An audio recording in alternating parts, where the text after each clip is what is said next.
Temos a satisfação de contar, na reunião de hoje, com a presença do economista-chefe da Fiergs, André Nunes de Nunes. Queremos, desde já, em nome da entidade, agradecer ao André por ter aceito o nosso convite, pela disponibilidade.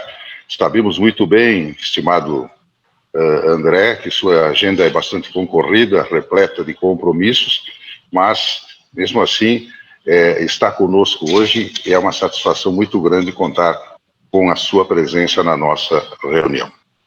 De imediato, após esse introito, passo a palavra para o nosso presidente, Tobias De Biasi, para dar início à nossa reunião. Eu quero agradecer aqui a presença de todos, como que hoje a reunião era para ser aqui no auditório, com almoço e tudo, mas por causa das regras, do sistema, da bandeira preta, não foi possível. Isso me deixa um pouco triste, mas eu estou contente que muita gente está me acompanhando, estão me dando força. Eu quero dar as boas-vindas aos meus colegas de diretoria e os diretores das indústrias, inclusive os novos diretores das indústrias, que aceitaram o convite de trabalhar junto nesta temporada. Então, agora passarei a palavra para o Gerson, que ele é o diretor-presidente das indústrias aqui da CIT. Palavra com o Gerson, que vai assumir o comando da reunião. Bom dia a todos. Primeiramente, gostaria de dar as boas-vindas a todos os participantes, desejar muita saúde a todos, às famílias e aos conhecidos, né, que nós temos. É uma alegria muito grande poder estar revendo os amigos aqui, mesmo de uma forma virtual. Né? Gostaria também de agradecer, como o nosso presidente falou, agradecer aos novos diretores que aceitaram o desafio de estar participando conosco, né, para poder agrandar, então, a nossa SIC aqui. Sejam bem-vindos. Também gostaria de agradecer ao palestrante, que vai estar fazendo uma explanação para nós, né, sobre um assunto muito delicado nesse momento, tá? Sobre a alteração no formato da reunião, né, devido a questões de bandeira preta, né, então não poderíamos deixar de ter um evento, né, com um assunto tão importante como esse. Bem, o que nós vamos falar hoje é sobre a questão da falta de insumos e matérias-primas para as indústrias, tá? E, em especial, né, o nosso convidado de hoje, inclusive, ressaltar que ele foi agraciado com o prêmio de economista do ano 2020. Meus parabéns, André. É para nós uma alegria, uma satisfação poder estar contigo hoje, nesse momento aqui, sabendo que a indústria, né, tem passado por várias dificuldades com relação à falta de matérias-primas, né? Na recente pesquisa da CNI, 68% das indústrias têm dificuldade de comprar matéria-prima, 82% perceberam a alta dos preços e 31% alta acentuada de matérias-primas, e sem falar no quesito assim de falta ou até situações em que empresas estão parando. Então, a sua vinda hoje aqui vai nos ajudar a tentar aclarar um pouco a situação de forma geral, né? Contamos que possas vir com algumas notícias boas para nós. Muito obrigado pela participação. Sim, bom dia a todos. É um grande, imenso prazer para mim estar com vocês de novo, poder falar sobre mais um tema que é muito importante para a nossa indústria, né? E eu espero aí trazer algum norte aí com relação ao que está acontecendo, né, e como é que vão ser os desdobramentos. Me deram 15 minutos para falar, então eu vou projetar aí uma apresentação, mas eu já adianto dizendo que depois ela vai ser enviada para os senhores, e aí eu fico mais à vontade por passar alguns slides mais rapidamente, e aí sim terminar a apresentação aí no tempo que me foi estipulado. Então, deixa eu dividir aqui a minha tela. Eu queria começar dizendo que o que a gente vivenciou no Brasil e vivencia atualmente, agora numa segunda onda intensa, foi mais ou menos o que aconteceu em quase todas as economias do Ocidente, nos Estados Unidos, nos países da Europa, nos outros países da América Latina, inclusive essa segunda onda muito mais intensa do que a primeira onda, ou duas ondas mais curtas e uma terceira onda, que é o que a gente está vivendo agora, bem mais intensa, se vivenciou exatamente a mesma coisa na Europa, a mesma coisa nos Estados Unidos. Por mais que a gente tenha, né, quando começa a viver na pele, né, acha que a situação que a gente vive é muito mais grave do que nos outros países, né, é mais ou menos a história, mais ou menos se repete ao longo dos países. Isso leva, né, essa onda leva, no primeiro momento, né, um fechamento muito grande das atividades. Aí eu estou remontando àquele fechamento que se teve lá no início do ano passado, né, ali a partir de março. Na China isso acontece até um pouco antes, né, quando eles começam a fazer lockdowns. Tem um segundo momento, né, que é por conta desse fechamento, uma queda de oferta, né, ou queda de produção, por conta da necessidade de distanciamento, e aí queda também na demanda, né, e a gente tem aí um tombo, por exemplo, da indústria brasileira, que é histórico, né, a gente, quando vê a desaceleração que teve lá em abril de 2020. Então, a gente está sofrendo, né, com esse segundo momento, né, e depois tem um terceiro momento, muito claro, né, que é de aumento de incentivos, né, os governos tentando aí prover recursos para as famílias, né, para que elas consigam fazer frente a essa necessidade de distanciamento.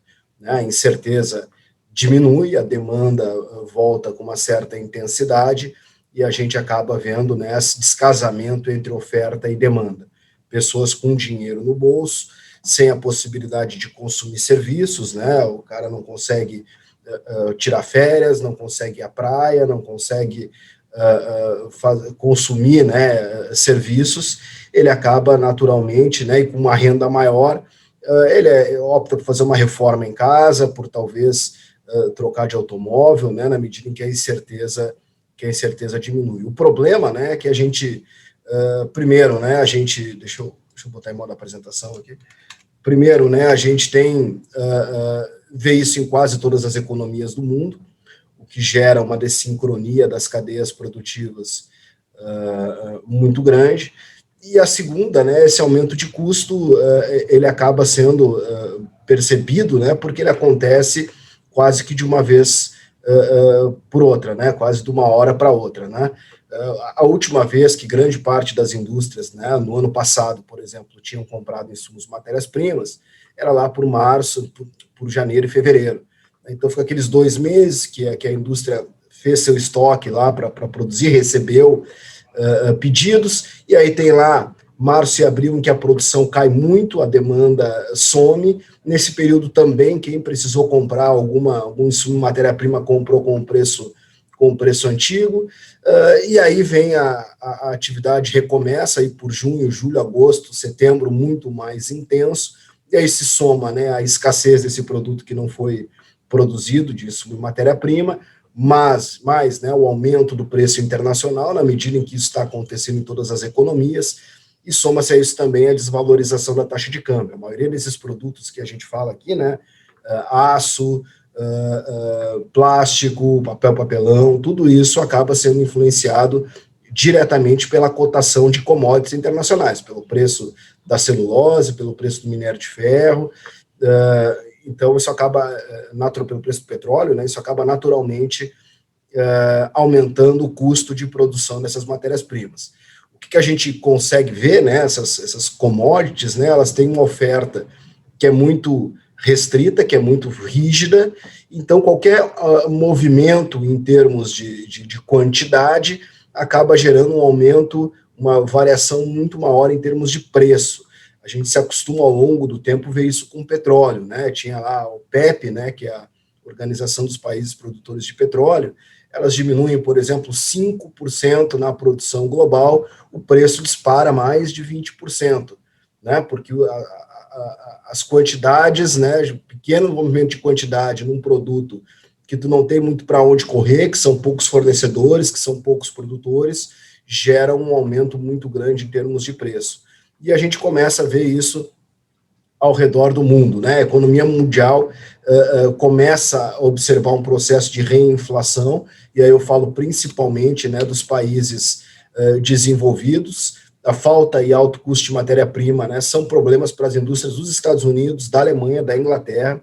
Se os senhores colocarem, por exemplo, né, em inglês no Google, ali na parte de notícias, né, e botar lá falta de matéria-prima, né, lack of raw materials, né, em inglês, vai ver industriais do Reino Unido, dos Estados Unidos, da Inglaterra, reclamando, né, desse aumento do preço do aço, desse aumento do preço de todas as matérias-primas, plástico, vidro, e a parte de grãos também. Quando a gente olha os preços ao produtor, nos países desenvolvidos, esses países têm uma inflação, uma meta de inflação ao redor de 2%, eles chegaram a ter uma deflação muito intensa ao longo do ano passado, mas os senhores conseguem ver, né, o índice de preço ao produtor, qual é a direção que ele está tomando, né, uma direção de reinflação da economia. Quando a gente olha também o preço, né, das commodities, cestas de commodities internacionais, pega energia, né, e a energia está dentro ali, o preço do petróleo, do gás, a gente tem, né, em 12 meses, né, uma queda ainda muito grande, por conta, né, desses países desenvolvidos, mas a gente pega a partir de novembro até janeiro, né, de novembro de 2020 até janeiro de 2021, todas essas commodities, elas tiveram aí um aumento de preços, né, algumas muito mais do que isso, como eu vou mostrar para vocês. Então, assim, eu estou construindo, né, como é que esse preço está sendo formado. Existe a primeira coisa, que é isso, é uma queda muito grande de produção, cadeias, né, que são muito rígidas, e uma dificuldade né, de adquirir insumos que estão com um preço mais elevado. Quando a gente olha, por exemplo, né, a situação de grãos, ela além da questão, né, que a gente tem por conta da pandemia, a gente vê um movimento muito grande por parte da China, né? Eles tiveram lá aquela peste, aquela febre suína africana, tiveram que abater um grande número de cabeças e tiveram um déficit de proteína na China, né? Então, a gente tem uma queda, né, na proteína lá de carne suína, tenta se compensar tanto pela importação de carne suína quanto a importação de outros tipos de carne. Mesmo assim, a China ainda continua com déficit em termos de proteína, em relação ao que ela tinha pré-crise lá dessa gripe suína, ou seja, eles estão consumindo, né, muito menos proteína do que em 2018, e eles começam, né, já a fazer essa retomada em termos de retomar a produção de proteína, e a gente vê os estoques mundiais de grãos diminuindo, né? Existe lá um grande acordo tácito dentro da economia chinesa, um acordo, uma tentativa de manter a estabilidade social, que é conseguir promover a segurança alimentar, dizer, olha, não vai ter fome, né, não vai ter falta de alimentos. O que a gente vê é que mesmo com produção recorde, se está consumindo toda a produção global de grãos, aqui eu botei especificamente soja e milho, e mais do que isso, né, e se está consumindo os estoques mundiais.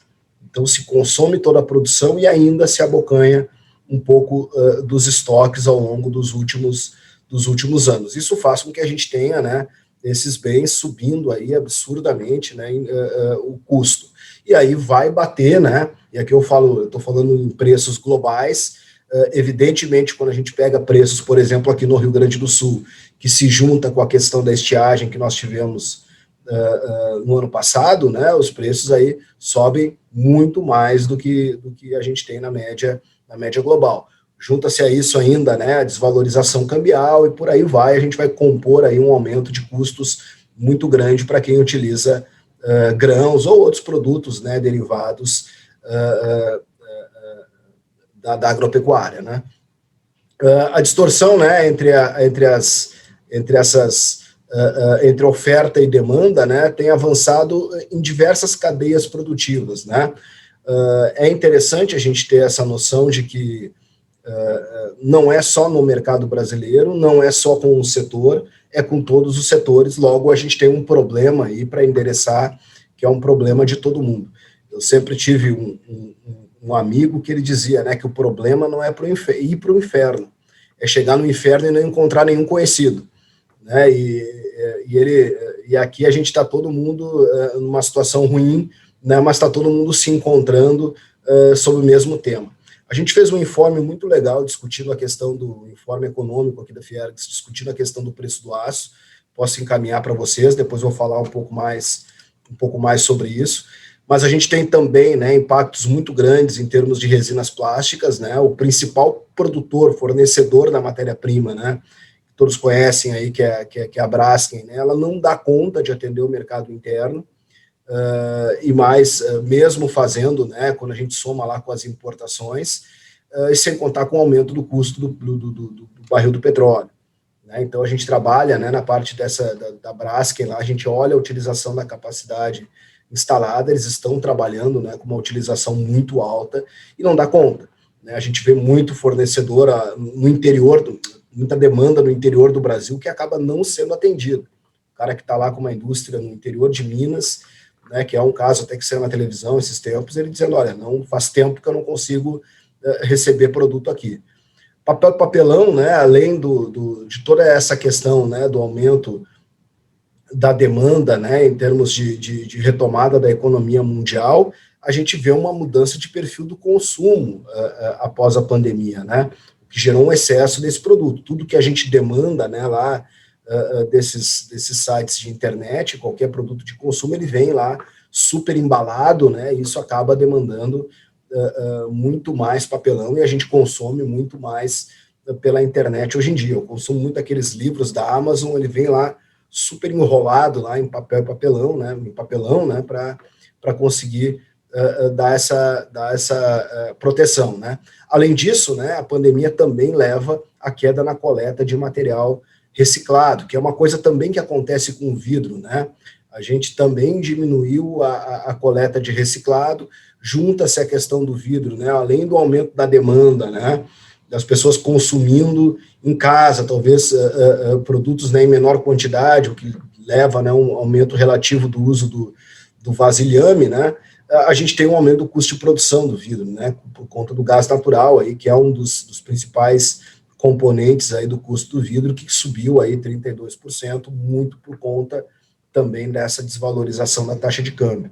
Quando a gente olha outros segmentos que estão, né, a 1, 2, 3 passos, né, setor automotivos, máquinas, equipamentos, né, a gente vê lá também a falta de componentes mais elaborados, né, como, por exemplo, componentes eletrônicos. Todo mundo deve ter escutado ou lido a notícia lá da GM, né, que vai parar e parou, né, por conta desse déficit aí de insumos, né, e componentes eletrônicos. A gente vê a economia chinesa sofrendo muito com isso, né. Hoje em dia, os maiores ofertantes de microchips do mundo, né, Taiwan, Coreia e Estados Unidos, né, a China, ela produz apenas 6% dos microchips que ela usa, e acaba que eles também estão com uma dificuldade muito grande, né, de conseguir suprir a demanda, né, e manter as linhas de produção funcionando por conta da falta desse produto. Eu poderia, né, falar de cada um desses produtos, né, mas eu vou acelerar aqui para não estourar muito meu tempo, mas eu trago aqui para vocês, e depois, como eu disse, vai ser enviada a apresentação, o caso de cada um, mais ou menos, desses produtos, né. Por exemplo, né, eu trago aqui a questão do aço bruto. Olha como é que está em 1.000 toneladas, né, então aqui dá milhões de toneladas, a produção mês a mês em 2019 e 2020. Olha como em 2020, né, a gente começa o ano, né, janeiro e fevereiro, produzindo um pouquinho menos do que 2019, e a gente fica esse grande período, né, com produção bem abaixo do ano de 2020, bem abaixo de 2019. Depois, mesmo a produção voltando a crescer e crescendo em relação ao ano anterior, a gente tem uma queda de 5% na produção brasileira de aço. Junta-se a isso, né, uma queda bastante intensa em China, em Índia, em Japão, Estados Unidos, uma queda global de 3%, né, na produção. A China tem um crescimento aqui de 4,7%. Entretanto, ela necessita, para suprir a demanda do seu crescimento econômico, que a oferta de aço cresça muito mais do que 4,7%. Crescer 4,7% não dá conta do aumento que eles têm na demanda. Portanto, isso acabou fazendo com que o preço subisse absurdamente em termos globais. Junta-se a isso, né, a subida do preço lá do minério. O que a gente tem, então, né, só fazendo aquela linha do tempo, né, uma demanda de aço que cai por conta de paralisação de atividades, a produção de aço acaba sendo reduzida, inclusive com o desligamento de alto forno. O alto forno, sei lá, demora muito tempo para desaquecer, né, por conta lá da forma, para não gerar lá trincamento, né? Depois ele demora mais muito tempo para reaquecer, é diferente de outras linhas de produção. Isso acaba gerando esse lapso, né, em termos de fornecimento, essa dificuldade de aumentar a utilização da capacidade instalada, né? E na pandemia, com a atividade parada, estoques foram consumidos, e aí não só estoques de matérias-primas, estoques de produtos industrializados, o cara, né, o industrial, o gerente, né, financeiro lá precisa fazer caixa, vende, né, os produtos com promoção, né, a gente via deflação na economia brasileira lá em março, abril e maio do ano passado, né, muitos produtos industrializados caindo de preço, e depois, né, os governos fornecem esses incentivos, a economia volta a operar também, né, reaberto, né, e aí leva a uma rápida volta na atividade. A cadeia produtiva, né, fica sem estrutura para suprir essa demanda, é mais ou menos essa história. E aí a gente junta, né, a uma desvalorização de 43% na taxa de câmbio, mais um preço, né, um aumento lá do minério de ferro, né, de 67,7%, ou seja, os custos para produzir aço aumentaram, e a gente pega lá em termos, né, de preços gerais ao produtor, isso aqui não é o preço que chega para o consumidor, imagina que tem aí, né, o preço do atacado, mais o distribuidor, mais o transporte, né, então, ao produtor, né, a gente tem lá o que sai da fábrica lá, uns 2, 3 passos antes de chegar em muitas indústrias. Algumas indústrias maiores conseguem, né, fazer contratos diretos, já saem com um aumento ali de, em alguns casos, de mais de 80%. Né? Então, isso acaba também a gente vendo, né, uma situação parecida que eu trago com a questão das resinas, trago também aqui para os senhores a questão do papelão, a gente mesmo, né, diminuindo exportação, não consegue, aumentando a produção, né? Olha como cresce a produção nacional de papelão a partir da metade de 2020 em relação à média dos últimos 60 meses, e a gente não consegue dar conta, né? E tem um aumento aí bastante intenso. Além disso, né, tem um ponto que pouca gente se dá conta, e alguns de vocês até citaram, né, que é o aumento do custo do frete. Né? Isso sobe bastante, né? Aqui a gente olha a cotação dos fretes de container, né, com origem, né, por exemplo, China, leste de Ásia e destino da América do Norte, né? Quanto é que foi o aumento, né, de preço de dezembro a junho, né, depois de dezembro, de fevereiro, né, até fevereiro de 2021, né? Nos últimos 2 meses, desde dezembro de 2020 até fevereiro de 2021, a gente teve um aumento de 20%. Lá no segundo semestre do ano passado, 48%.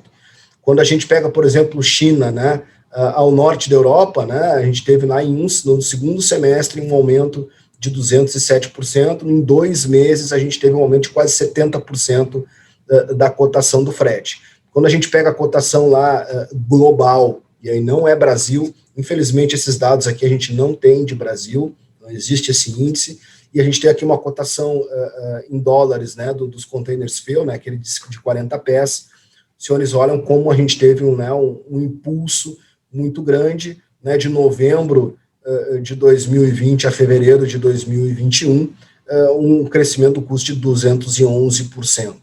Isso acaba também compondo o preço do produto final. Eu vou passar um pouco mais rápido, né, mas esse slide aqui é só para motivar que esses setores, né, que produzem matérias-primas, né, a parte de celulose e papel, metalurgia, né, eles trabalham com uma capacidade bastante elevada, apesar de que a indústria, né, ainda não conseguiu repor os estoques. Né, a indústria brasileira trabalha ainda com estoques abaixo do planejado. Quando a gente olha, portanto, né, como é que estão os preços no atacado, que é o índice, né, que compõe lá o IGPM, o índice geral sobe 37%, e quando eu olho, né, em termos de setores, a gente tem aqui alguns casos, né, em que aumenta mais, outros que aumentam menos. A questão é que a a direção mesmo, né? O gradiente, né, que a gente vê aqui vai mais ou menos aí todo mundo na mesma direção. Quando a gente pega o total de matérias-primas brutas, né, que compõem lá o índice de preço no atacado, a gente tem um aumento nos últimos 12 meses, até janeiro, de 71,6%. Os preços dos bens intermediários estão pressionados também, dando, né, sinais de que os aumentos de preço estão muito próximos das prateleiras, né? Quando a gente olha para o preço ao consumidor, né, para o IPCA, não tem aumentado na mesma magnitude, mas talvez está cada vez mais perto, né, de chegar na prateleira do supermercado, né, chegar no consumidor final, esse aumento de preço. E o que tem nos chamado a atenção, né? Aqui a gente coloca o índice de preços ao consumidor brasileiro e aqui a gente coloca o índice de preços administrados. O que são os administrados, né? Por exemplo, combustível, plano de saúde, ônibus, cursos, né? Coisas que talvez não foram, né, reajustadas em 2020. Muitos deles, né, são atrelados ao IGPM. Os senhores se lembram, né, que o IGPM subiu aí, em 12 meses está subindo mais de 20%, portanto, existe ali o risco, e aí petróleo, né, gasolina também entra aqui nos preços administrados, existe aí o risco da gente ver esses produtos, né, que se comportaram bem nos últimos 12 meses, a gente ter uma aceleração aí nos próximos meses, na medida em que esses aumentos aí vão começar sendo repassados. O que tem favorecido, né, são serviços, né, que estão com preço em baixa. Quando a gente olha, né, quais são as expectativas de inflação para 2021, esse gráfico aqui ele vai até o final de fevereiro. Se eu atualizasse ele aqui, esse 13,9, né, que é a expectativa do mercado para a inflação ao consumidor no final do ano, que estava em 13,9, já está em 4,5, né, os administrados também têm subido e é o que está puxando.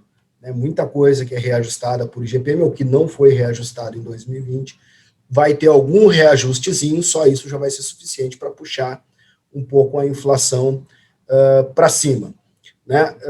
Isso também, né, uma mudança de expectativas, né, com relação à taxa de câmbio, também reflete, né, na expectativa de preços para esse ano, né, e a gente vê aí uma mudança, né, de visão de câmbio, quando o mercado, né, até o início de fevereiro estava esperando, né, o ano fechar com uma taxa de câmbio de R$ 5,05, ele já começa, né, a esperar que, que ia ter na média do ano, né, uma taxa de R$ 5,05, ou seja, ia ter uma valorização do real muito intensa ao longo do ano. Ele já está dizendo o seguinte, olha, a média do ano vai ter uma valorização, mas vai ser muito menor. A gente já está imaginando uma média do ano de uma taxa de câmbio de perto de 5,30. E como vocês viram, né, isso vai compor lá o produto, vai compor lá a matéria-prima. Nos últimos meses, né, por que o câmbio, né, reagiu tão fortemente, né, que a gente teve uma piora no quadro, né, na expectativa para a economia brasileira como um todo. Né, a gente ainda não aprovou o orçamento federal para 2021, a PEC emergencial aprovada, né, em termos de ajuste fiscal de longo prazo, ela é pouco agressiva. A gente, então, volta com o auxílio emergencial, né, sem grande clareza, qual vai ser as contrapartidas de longo prazo para fazer esse ajuste. Uma mudança na condução das empresas públicas, pegou mal, né, a forma como foi dispensado o presidente da Petrobras e como foi conduzido, né, movimentos como substituição lá no Banco do Brasil. Abertura nas taxas de juros de mais longo prazo nos Estados Unidos, ou seja, o juro nos Estados Unidos de longo prazo tem aumentado, que atrai capital também, né, do resto do mundo para os Estados Unidos, e a gente ainda parece, né, carecer ainda de um prazo, né, para quando é que vai estar todo mundo vacinado, por quanto tempo vai levar, né, essa situação em termos de pandemia. Isso tudo acaba trazendo incerteza para a economia, refletindo na taxa de câmbio, que, por sua vez, reflete lá nos custos dos insumos e das matérias-primas. O que eu quero dizer, né, para vocês é que a gente tinha lá em janeiro uma expectativa de aumento de taxa de juros, né, que era essa escadinha aqui ao longo do ano, e quando a gente olha, né, a expectativa mais recente, final de fevereiro, a gente já está dizendo, olha, em março, né, na reunião de amanhã, a gente vai ter um aumento. No final de fevereiro, se esperava que fosse sair de 2 a Selic para 2,25. Hoje, né, agora, segunda-feira, ontem foi atualizado, já se espera que vai ser de 2 para 2,50. Eu tenho colegas economistas que falam que a Selic vai sair de 2 para 2,75. O que isso influencia diretamente na nossa vida é que uma taxa de juros mais alta vai fazer com que a taxa de câmbio, né, essa expectativa de aumento de taxa de juros vai fazer com que talvez a taxa de câmbio comece a voltar um pouco. Na medida em que ela começa, né, o real começa a se valorizar, isso vai ter um impacto também em termos de custo de matéria-prima, né? Então a gente vai começar, talvez, se a taxa de câmbio, né, cooperar e a pandemia de fato estiver, né, acabando e a gente estiver normalizando as cadeias internacionais, a gente vai ver uma redução de preços, né, talvez a partir do segundo semestre. Essa talvez seja o principal mote aqui que eu tenho para trazer para vocês, né? Então, o que a gente vai ver em termos de inflação, né, ao longo, né, de 2021, é que ela ainda vai subir, a inflação ao consumidor, vai subir bastante. O índice, né, a cesta de bens que é medida pelo IPCA não é a cesta de bens, né, a cesta de bens de um período normal, não é a cesta de bens de um período de pandemia. O que eu quero dizer com isso, né, que tudo que a gente consome mais nesse período tem aumentado de preço. A gente vai no supermercado, fica mais tempo em casa, faz churrasco, né, cozinha mais em casa, limpa, tudo isso aí subiu de preço, porque a gente tem consumido mais. Tem coisa que compõe o IPCA que não subiu de preço, por exemplo, o ingresso de cinema, está lá composto naquilo ali. E por aí vai, outros serviço de streaming, está lá no IPCA, isso acabou não subindo de preço, teve um aumento de consumo, né, então as empresas estão lucrando bem. O que a gente vai ver, é que até o meio do ano, né, a gente vai ter aí um impacto muito grande em termos de IPCA e NPC também. Então, quem tem negociações coletivas, né, vai ter uma pressão, talvez, né, em alguns casos, por aumento de salário, né, isso acaba realimentando esse processo de inflação. A boa notícia, né, é que no final do ano, a gente vai substituir aquela inflação bem alta que se teve lá no final de 2020 por uma inflação um pouco mais baixa, mais comedida, talvez com uma taxa de câmbio um pouco mais favorável, né? Quando a gente pega aqui os índices, né, do IPCA mês a mês, aqui os senhores conseguem ver que a gente começa a acelerar a inflação, né, a partir de setembro, outubro, novembro, dezembro, né? E aqui a expectativa para 2021 é que ela seja um pouco mais comedida. Então, quando a gente for acumular, né, em 2021 contra 2020, a inflação ela tende, né, a estar aí na meta do Banco Central, muito próximo da meta do Banco Central, mas a gente vai passar um sufoco, aí vai passar um suador no meio do ano, com essa inflação aí batendo, né, acima de 6%, talvez pode chegar a 7 alguma coisa, mas a expectativa é que ela depois diminua. Mas é importante, né, encerrar também dizendo, olha, se a inflação está metendo medo, né, nesse período, né, não é um problema que a gente vê para longo prazo, não quer dizer, olha, voltamos, né, a um processo inflacionário muito grande, porque tem uma parte muito importante da inflação que é ligada a serviços, que é o IPCA de serviços, e esse é muito influenciado pelo desemprego, né? Então, a gente tem uma expectativa de inflação mais alta para 2021, mas para longo prazo ela não é tão grande, porque na medida em que a gente tem um desemprego muito alto, então a inflação de salários ela não vai pressionar tanto, né, principalmente pelo alto grau de informalidade, por aí vai. Por outro lado, também a gente vai ver uma normalização das cadeias e entender, né, que os preços se estabilizarem, né, num patamar mais alto, né, isso significa, e não aumentarem dali, a gente vai ter inflação até lá.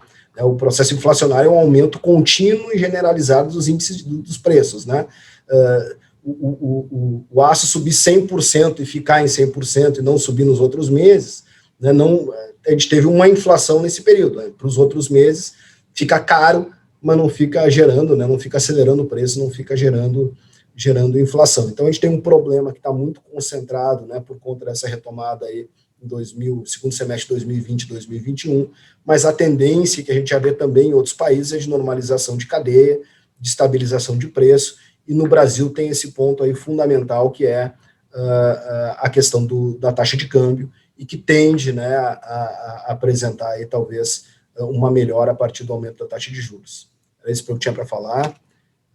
Desculpa aí ter passado um pouco do meu tempo. Deixa eu... André, muito obrigado pela explanação. e aqui a gente abre de forma bastante tranquila e bastante informal a possibilidade de fazermos pergunta ao André.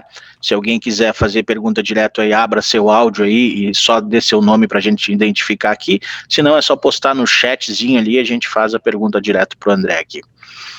Alguém gostaria de se manifestar aqui? Só abre o áudio e diga seu nome.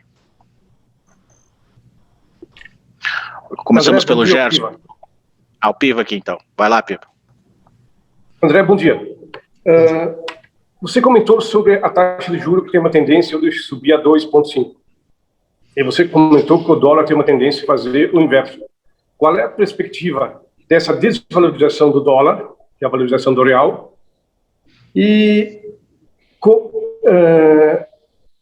como é que nós vamos ter a redução da inflação, o governo do Estado aumentando a referência do ICM sobre os combustíveis a partir de hoje ou amanhã? Me parece contraditório. A gente discute muito a privada, mas o público fica longe da privada. E aí dá esses conflitos. E quando você comentou sobre a mão de obra, são regiões em que pode ter a falta de mão de obra e regiões que está sobrando mão de obra. No nosso caso, a região aqui da Serra, exatamente está tendo uma inflação sobre a mão de obra, pela falta de mão de obra. Então, na verdade, para nós aqui, a mão de obra já está gerando uma certa incidência de inflação sobre o preço do trabalhador. Obrigado. Exatamente, né? A gente tem essa perspectiva, né, de que com a taxa de câmbio, né, um pouco mais elevada, o Brasil volta a ser interessante, né, para o investidor estrangeiro de renda fixa. Isso não quer dizer que a gente vai ter aí um ciclo de investimentos, porque uma melhora, né, em termos de perspectiva, não. Simplesmente porque vai valer a pena, né, tomar dinheiro, né, a taxa zero ou taxa muito perto de zero no resto do mundo e emprestar para o Brasil, né? Isso acaba naturalmente, e um pouquinho, né, das carteiras globais que façam isso, uma pequena porcentagem de alocação dos portfólios já faz um movimento aí bastante intenso do real. Evidentemente, né, que a gente fala aqui no cenário Brasil, né, existem essas particularidades, né, Rio Grande do Sul, essa questão ligada a ICMS, combustível, né, acaba tendo um impacto também, né, mas quando a gente fala em termos de Brasil, que é o que vai lá dar o aumento em termos de IPCA, né, a mão de obra é a mesma coisa, né, a gente vive um problema muito sério de desemprego. Evidentemente que regiões, né, mais industrializadas, mais desenvolvidas, com mais emprego formal, que foram aquelas que conseguiram, né, tomar aquelas medidas de benefício emergencial, por exemplo, né, de redução de jornada, com redução de salário, suspensão de contratos, acabaram não dispensando trabalhadores e acabaram estando mais também aptas, né, e habilitadas, né, a aproveitar essa retomada, tem alguns problemas, né, a gente vê muito esse descasamento, né, no Rio Grande do Sul, que é desemprego, às vezes, elevado e indústria que não encontra trabalhador, por falta de mão de obra qualificada. Isso é um fato estilizado, é um fato que a gente já vê recorrentemente acontecendo. A gente conversa muito com o pessoal da indústria de Caxias, né, e tem esse problema lá também, né, que, olha, eu tenho sempre vaga aberta, mas eu não tenho trabalhador. Existe desemprego, né, mas eu não consigo ter essa qualificação de trabalhadores. Isso acaba sendo um grande empecilho para a nossa indústria até de longo prazo, né, que é essa dificuldade, né, de conseguir aumentar a produtividade, ter bons trabalhadores, né, a um custo razoável, né, para conseguir aumentar a produtividade, conseguir manter crescimento, né, de oferta, né, mas é uma questão muito particular, assim, no agregado a gente vai ver, né, o desemprego puxando a inflação para baixo. Obrigado pela explanação, tá? Ficou claro para nós, né, a situação toda. Sabemos que essa falta de matéria-prima ou escassez se deve realmente assim ao estoque baixo, a questão até de caixa nos primeiros meses de pandemia, que ninguém tinha certeza do que iria acontecer, mas principalmente assim essa desvalorização do nosso real, né, fazendo com que a exportação desenfreada de matérias-primas vá para fora. né?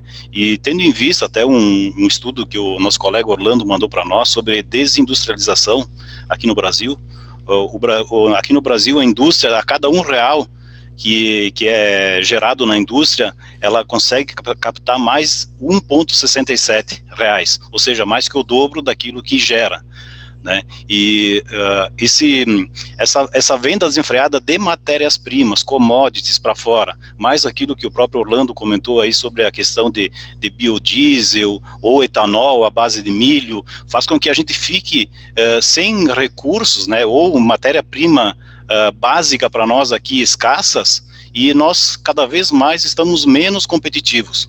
Como é que as entidades, né, tipo Fiergs, economistas, estão vendo essa questão junto aos políticos, à economia brasileira, no sentido de mostrar a realidade que a indústria gera riqueza, né, dá empregos, gera, vamos supor, economia para um país como o Brasil. Como é que vocês veem essa questão aí? Existe um futuro mais claro para nós ou não? Olha, é uma situação muito difícil, principalmente para a indústria, né? Porque a gente tem demandantes e ofertantes dentro do mesmo setor. O que eu quero dizer é o seguinte, uma das soluções, né, até alguém citou isso, olha, zero imposto de importação. Não faz sentido ter imposto de importação numa situação dessa. Se a gente tem que concorrer, por que acontece essa dificuldade, né? Porque a gente concorre com preços que são internacionais. Então, na medida em que os preços internacionais sobem, a gente coloca ainda a desvalorização cambial, os preços ficam muito altos. A demanda externa, ela tem aumentado, é cativa, a gente concorre num mercado que é global pela matéria-prima. Agora, por que a gente não pode importar tanto? Por que o preço do importado é mais alto e acaba, né, sendo até um piso, né, para o preço nacional? Vamos aumentar, vamos reduzir imposto de importação. Esse aí é o passo número 1 para começar a tentar resolver esse problema. Se o exportador de matéria-prima, né, ele está sujeito, né, aos preços internacionais e opta por mandar para fora, né, o importador deveria poder fazer isso na mesma velocidade. Agora, o problema é que também existe lá o lado do produtor de matéria-prima. E aí eu falo, não estou falando só de grãos, mas falo, por exemplo, do cara do aço e do cara de plástico, né? Aí ele diz, não, mas quando o preço está muito baixo, aí eu não consigo ser competitivo, vão quebrar a minha empresa aqui no Brasil, porque eu não consigo dar um jeito, e também faz parte do setor. Isso acaba fazendo com que a indústria tenha, às vezes, uma dificuldade muito grande de gerar uma coesão tão grande quanto o agro, por exemplo, né? Lá todo mundo produz um produto que é parecido, o cliente é o mesmo, né? Aqui os clientes são as próprias indústrias, né? Então o cara que produz uma peça lá de aço, ele está vendendo para o cara que produz o caminhão, né? E por sua vez o cara que produziu o aço para ele também está todo mundo dentro do mesmo setor. O que a gente tinha que fazer é que essas primeiras etapas, né, diminuíssem imposto de importação. Essa é o passo número 1 para a gente conseguir ver qual é de fato o problema.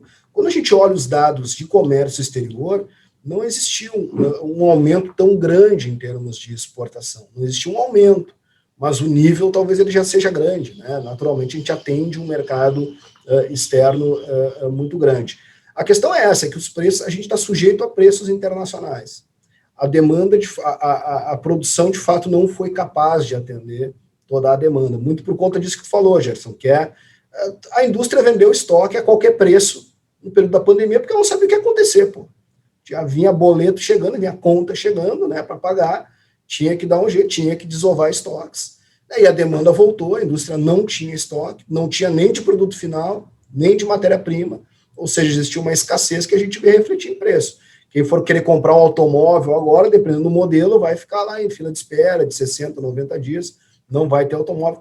Trator, caminhão, nem se fala, né? A fila de espera acaba sendo muito maior do que isso, porque a gente, né, teve uma interrupção aí das cadeias que perdeu a sincronia, como se fossem engrenagens, né? Imagina que a tua indústria lá faz parte de uma engrenagem, todo dia está chegando, né, um caminhão entregando alguma matéria-prima, está saindo outro para entregar, né, e tá vindo, fazendo uma manutenção periódica na máquina, né, a cada não sei quantos meses, ou a cada ano, e daqui a pouquinho para essa engrenagem, né, acumula. e aí o cara tinha que fazer uma parada para manutenção, ele não fez, e aí chegava aquelas matérias-primas, aqueles insumos, né, toda semana, né, não chegou, e aí acumula, e aí também não tem onde estocar às vezes, e por aí vai, né. Então, assim, é um momento bastante complicado, mas que traz esse ensinamento, que a gente tem que começar a ver isso, e talvez seja pegar esses produtos mais do início da cadeia e zerar o imposto de importação. Né? Se a gente perde, a gente tem que competir, né, com o exterior, que o exterior venha poder vender aqui esses insumos a um preço mais baixo também. Então, pessoal, eu agradeço a presença de todos, devolvo a palavra para o nosso coordenador Gerson para fazer suas considerações finais. Muito obrigado, André, muito obrigado a todos que participaram. Obrigado, César. Bem, de antemão, eu quero agradecer, então, ao nosso palestrante, o André, né, Nunes de Nunes, né, que é economista-chefe da Fiergs, que se propôs a estar conosco hoje para poder proferir, né, essa brilhante palestra. Temos certeza que vamos passar também por esse momento, né, já passamos por várias crises aí, e sempre existe uma luz no fim do túnel. Agradeço em especial a todos os participantes, aos diretores, a todas as pessoas que aqui estão participando, e desejo então a vocês todos uma ótima semana, né, e que a gente consiga ir para frente cada vez com saúde. Muito obrigado. Gente, muito obrigado pelo convite, é um prazer estar com vocês mais uma vez. Infelizmente não é presencial, né, como já foram outras vezes que eu estive aí na SIC Garibaldi. Fico à disposição sempre que precisarem. Obrigado, então, pessoal. Reunião encerrada, a gente vai desconectando aqui. Muito obrigado, André, e a todos.